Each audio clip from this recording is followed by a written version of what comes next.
చాలామంది especially real estate సంబంధించి doubts సంబంధించో లేకపోతే ఏవైనా క్వశ్చన్స్ ఉంటే మమ్మల్ని కాంటాక్ట్ చేస్తూ ఉంటారు. ఇది డిఫరెంట్ టైం పీరియడ్‌లో డిఫరెంట్ వేలో ఉంటాయి. మార్కెట్ బుల్లిష్‌గా ఉండేటప్పుడు ఒకలా మాట్లాడతారు. బీరేస్‌గా ఉండేటప్పుడు ఇంకోలా మాట్లాడతారు. నేను ఒక పాయింట్ చెప్పదలుచుకున్నాను.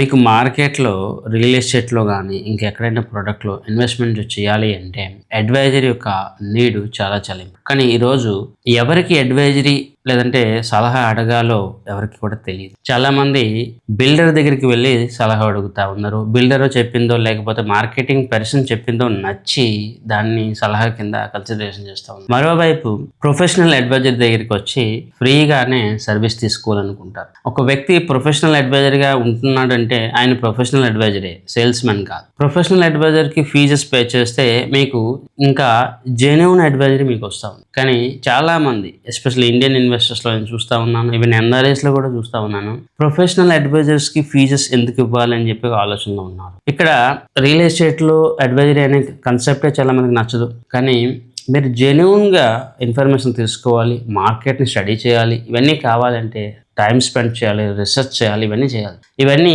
సపోర్టు సలహా ఇచ్చే వాళ్ళు రియల్ టైంలో ఉన్న వాళ్ళు చాలా తక్కువ. మీరు ఎవరితో మాట్లాడినా వాళ్ళు ఎయిదర్ రియల్ ఎస్టేట్ ప్రమోటర్స్ అయి ఉండొచ్చు లేదా మార్కెట్లో ఏజెంట్స్ అయి ఉండొచ్చు. కానీ ప్యూర్ అడ్వైజర్స్ ఎవరు ఉండరు. ఎందుకంటే అడ్వైజరీ సిస్టమ్ని మనం కేర్ చేయట్లేదు, రెస్పెక్ట్ చేయట్లేదు. నేను ఇక్కడ ఎవరిని తప్పు పట్టట్లేదు. మీరు ఒక జెన్యూన్ సపోర్ట్ తీసుకోవాలనుకుంటున్నారు, జెన్యూన్ అడ్వైజరీ తీసుకోవాలనుకుంటున్నారు, దెన్ ఒక అడ్వైజర్కి మీరు ఫీజెస్ పే చేయడానికి ఎందుకు ఆలోచన చేస్తూ ఉన్నారు? మీరు జెన్యూన్గా అడ్వైజర్కి ఫీజెస్ ఇస్తే మీకు జెన్యూన్ అడ్వైజరీ వస్తుంది. లేదంటే ప్రోడక్ట్ అమ్ముకునే వాళ్ళు లేదా మార్కెటింగ్ చేసే వాళ్ళు మీకు తప్పుడు ప్రోడక్ట్లు అంటగట్టే ఛాన్సెస్ ఉంటాయి.